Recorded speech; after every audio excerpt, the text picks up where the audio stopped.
Today on The Real Story, a little more than a week to go until Election Day. And one of the races we are closely watching is, of course, the race for governor. And this morning, the governor, Ned Lamont, will join us in studio. He's looking for a second term in the state's top seat. We're sitting down with him one-on-one this morning, our wide-ranging conversation ahead. And on Election Day, you'll be voting in a new election leader. The Secretary of the State position is up for grabs. This week, we're sitting down with Stephanie Thomas, the Democrats' nominee for the job, on what her vision is for Connecticut if elected.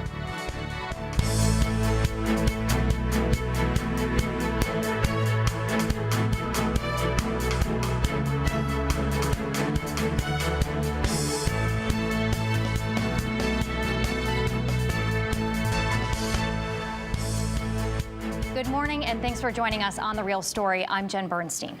Every 4 years, we elect the office of governor in our state. 4 years ago, Ned Lamont ran against Bob Stefanowski and came out victorious. And from there, he took on major issues of our time: paid family leave, legalizing marijuana, social justice issues. But the biggest challenge he would face couldn't have been predicted when he took office: the COVID-19 pandemic. Governor Ned Lamont facing an unprecedented challenge of navigating a global pandemic with lives on the line. Now, 2 years later, he's running on his record with a rematch against Bob Stefanowski once again. So what does he want to do if he gets elected to another 4 years? Where does he see our state? Let's ask him. Governor Ned Lamont joining us on The Real Story right now. Good morning to you. Good morning, Jen. Great to have you back in person. I feel like I've interviewed you. In person, no more Zoom. I know, a lot of remote interviews with you over the last two years, 2.5 years maybe. So thanks for coming into the studio. So, you know, a lot's happened in the last 4 years. What have you learned about yourself as a leader? COVID was tough. There was no playbook. There was nothing coming out of Washington, D.C. There was no stockpile of anything. We had to do it on our own. And I learned, I know what I know and I know what I don't know. And I know how to reach out to the people who can give me the very best advice. And Albert Coe and Scott Gottlieb on the health epidemiology side, and Ingenuity, and Scott Dolch from the restaurants on the business side, because I had to think out loud to tell people what we're doing, why we're doing, and how I'm doing everything I can to keep things open, get things open, but we only do it if you can do it safely. What do you think? I'm going to ask you the opposite of this, too. What do you think the best decision you made during the pandemic was? And then on the opposite, when you look back on it, what do you think you would have done differently? Differently, not waited for the White House to say, the masks are on the way, here they come. I wish I'd gotten on that sooner. Finally, we negotiated with China, and we got millions of masks before most other folks, and that was necessary. I think one thing we did that took a little forethought was the CDC said, okay, we've got the vaccines now. Remember, everybody was chopping at the bit for the vaccine. They said, everybody pre-existing condition, everybody who's an essential worker, everybody. Pretty soon it was impossible to figure out who should be at the front of the line. We said people over the age of 75, then people over the age of 70. That simplified it. We got a lot more people vaccinated. Nobody was end running around the rules, and I think we saved a lot of lives doing it that way. Yeah, it was interesting. It was a bold move to do that because the CDC was recommending you do it based on health needs, and you went and pivoted and did it based on age. So, you know, on that note, let's talk about vaccines right now and currently what people are thinking. We know that your opponent has made a pledge to make COVID vaccines for school-aged kids not required by schools. You've spoken on this, but clarify for our viewers here where you stand on this position. He's got a solution looking for a problem. I mean, we never required vaccines for students during the worst of COVID. So certainly today, it's more like flu than polio. So I think we're going to do everything we can to encourage people to get the vaccine and prioritize teachers if we had another big spread going on. But there's no need at all for any more mandates. So you would say, I mean, he wants you to take a pledge. Are you saying you will not be requiring them, or are you still leaving it open? Look, if all hell broke loose, I'm not going to make any pledge I can't keep. But look, during the worst of COVID, I didn't mandate vaccines. I don't think there's a need for it now. In schools particularly, right? In schools in particular. And you followed CDC guidance for the most part, except for the instance, you know, you were just talking about where you released it on school or on age-based, the vaccines for people. Daycares require the flu vaccine. So do you see requiring for daycares to have the COVID vaccine? I don't think so. I think now it's up to each daycare facility. It's up to each, caregiver there. They have the ability to do it. I strongly urge them to do it. But right now, the kids have the ability to keep themselves safer, and so do the caregivers. So I don't see any need for more mandates. Okay, let's talk about the economy right now, which is what so many people here in the state want to hear about, of course. I have a few economy questions. This one you're going to laugh at. Tolls, are they dead? Are they dead? You think they're going to come up again? No, we don't need them. Someday, something's going to change because we're going to move to an all-electric fleet, and then the gas tax will not be paying for our roads and bridges. But we're not there, so I think for the foreseeable future, no. Right now, I inherited a transportation fund that was empty. It was running on fumes. The feds were saying, hey, Connecticut, you better get your act together. We're not going to give you any more money to fix roads and bridges. We've got that repaired. We've got some additional money there. I do have a highway user fee on the big tractor trailer trucks coming through the state. Sure. So I think we're well positioned. What about the gas tax holiday? You all were able to put that in place, bipartisan legislation in the legislature.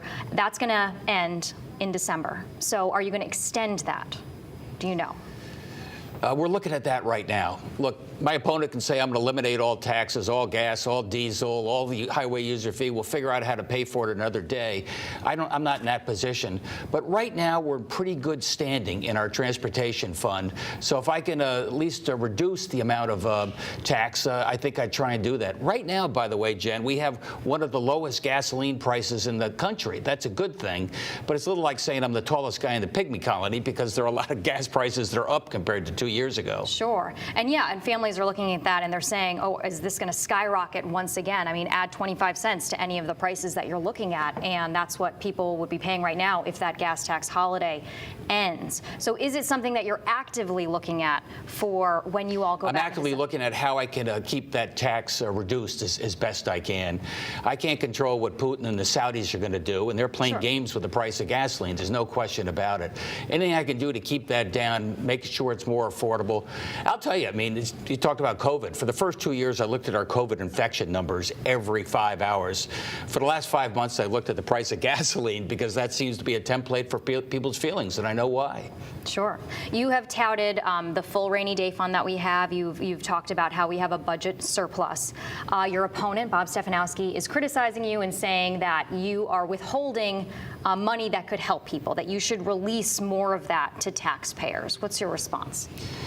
That's the exact same bad policy that most of my predecessors did, spend down the rainy day fund right before an election, and then hope to God we don't have a recession. Remember, Rowland handed out the rebates, then a year or so later, he had to raise income taxes. I've got a rainy day fund to make sure I don't have to raise any taxes, I don't have to cut any spending for education. If we have a recession, it's a real possibility. Well, you've adhered to the spending cap. You haven't spent the rainy day fund, but as you were just kind of alluding to, it looks like we could be entering another recession. We have a lot on our plate right now. Gas prices continue to fluctuate. Inflation is, out of control right now. And we have our pension debt is a whole other beast of its own. So there's a lot of responsibility with your office for the economic health of our state. When you're looking at all of those factors, what do you think needs to be done over the next 4 years with the state? My priorities are, A, make Connecticut the most family-friendly state in the country. And I say that, A, to give babies and kids the very best head start in life. That's what paid family and medical leave. That means the big expansion of daycare and childcare. It's also about getting people back to work. You want to deal with inflation, make it easier for people to get back to work. And then we have less of a supply chain problem when it comes to labor, which is jacking up prices a little bit. You mentioned the unfunded pension liability. Look, the last 40 governors have sort of said, I'll put it on the credit card, let somebody else take care of it. And I'm not going to let that happen. My opponent would put it on the credit card and let it go for a while more. I think that's wrong. I think, A, it's keeping our commitment to the state employees who showed up every day. And B, Jen, it's going to save us over $400 million a year for the next 25 years, because that's money I don't have to put in to make our pension obligation. I've already reduced that obligation by $5.5 billion. That $400 million number, though, that kind of can fluctuate too, right? Because it's dependent on the market, it's dependent on retirees, how many people, and we are going to have an influx of people retiring from state government too as well, though, right? That's true. They're obviously paying down the pension is absolute. That's important. We've gone from, say 35% funded to close to 50% funded. We're by no means there, but we've made real progress on that front. You were able to, along with the legislature, do a bunch of tax cuts as we were heading into this season from the last legislature. But a lot of them are kind of one-offs. More than half of them are one-offs. And so come this year, when we could be going into a recession, you anticipate at all adding any taxes? Probably adding any tax cuts, you mean. Look, I don't. When you say one-offs, I wanted to provide immediate relief to people given an 8-9% inflationary environment. I can't control inflation, which is a worldwide phenomenon, but I can make life a little bit easier for middle-class folks right here in our state. So that's why we did the gas tax. That's why we did the child tax rebate. So money came to you, $250, $500 right before your kids are going back to school. That's why we eliminated the income tax for seniors on their pensions and 401ks. If you're on a fixed income, make life a little more livable. And earned income tax credit, I want people to get back to work, and I want them to keep more of what they earn. So people earning less than $50,000 or $60,000, we've eliminated the income tax for them. So I'm going to keep all that going as best I can. Yeah, and what I meant by that is, since we're entering the recession, I know you haven't touched the rainy day fund, et cetera, but we could see the legislature trying to implement taxes for some reason in the near future if we get into another bad financial situation. Would you anticipate supporting any of those? No, I'm proud of the fact that we did not raise tax rates at all when confronted with $2 billion deficits as far as the eye could see. This is 4 years ago, what I inherited.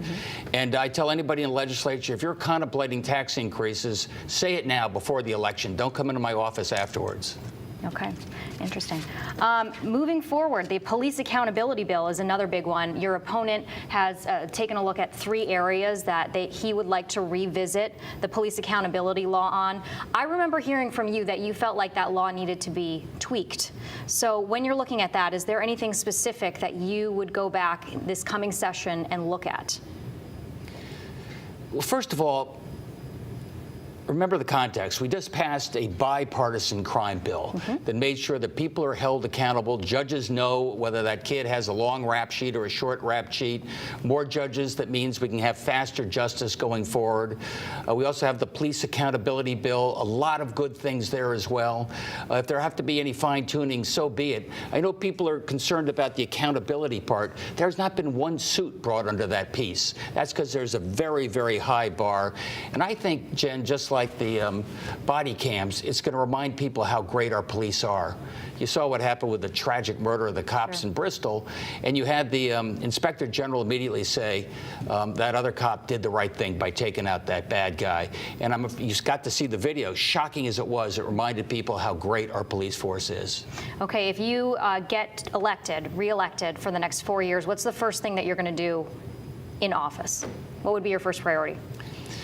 My biggest priority is workforce, getting people back to work. It's an opportunity, regardless of background, regardless of zip code. I've got a job for you, and I'm going to make sure I fill those jobs and make sure there's opportunity for everybody. And secondly, with some of the resources we got thanks to our congressional delegation and president, the infrastructure money, I can take 20 minutes off your commute in each direction. And that's a big deal. It's not going to happen overnight. It's going to take 5, 6, 7 years. I want to make sure with my friend Mark Boughton that money is appropriately invested and makes a difference in people's lives. All right, I'm going to give you the last word here. Your message to voters before Election Day. Don't believe all the negative stuff you see out there. You've gotten to know me pretty well over the last 4 years. You know where my heart is when it comes to the state of Connecticut, and votes really do matter. And I think we're just getting started. I think we showed as a state that we rally together when it comes to COVID. We got through that better than most, more vaccinated, less infected than most, got our schools open, tens of thousands of new families are coming, and we're just getting started. Governor Ned Lamont, appreciate you coming in studio. as always. Thank you. Thanks, Jen. All right, coming up on The Real Story, the race for Secretary of State. Democrat Stephanie Thomas has her eyes set on expanding voter rights, and if you vote for her in just a little over a week, how could the polls change for you? Stay with us for that conversation. And to find all of our conversations with candidates from the biggest races, governor, Senate, and more, go to Fox 61 Plus on Apple TV, Roku, or Amazon Fire Stick, and stream The Real Story anytime, anywhere.